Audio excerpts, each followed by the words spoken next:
తాను పార్టీకి రాజీనామా చేయలేదని జనసేన నేత బొలిశెట్టి సత్యనారాయణ స్పష్టం చేశారు. పర్యావరణంపై తాను కేసు వేయడం వల్ల పవన్ కు ఇబ్బంది అవుతుందని, అందుకే పార్టీకి దూరంగా ఉన్నానని చెప్పారు. తాను పార్టీకి రాజీనామా చేయలేదని, తన పదవికి మాత్రమే రాజీనామా చేశానన్నారు. జనసేన కార్యకర్తగా కొనసాగుతానని బొలిశెట్టి తెలిపారు.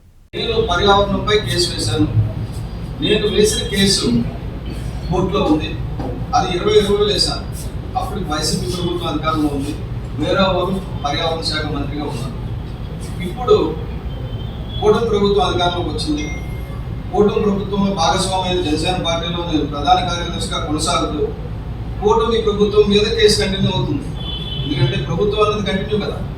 కాబట్టి ఆ పర్యావరణ ప్రధాన కార్యదర్శి పదవికి నేను రాజీనామా చేసి ఒక జన సైనికుడిగా ఉద్యమం చేస్తున్నాను. అంతేగాని పార్టీకి రాజీనామా చేశానని కాదండి, పదవికి రాజీనామా చేశాను. చాలా క్లియర్ గా నా లెటర్లో ఉంది, నేను పవన్ కళ్యాణ్ గారికి రాసిన లెటర్లో కూడా ఉంది.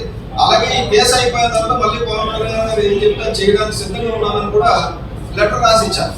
కానీ ఎవరి ఇష్టం వచ్చిన ఫోన్ వాళ్ళు ఉంటున్నారు, ఎవరికి అవసరాలు కట్ చేసేసుకున్నారు, క్లారిటీ ఇస్తే చాలా సంతోషం. Thank you very much.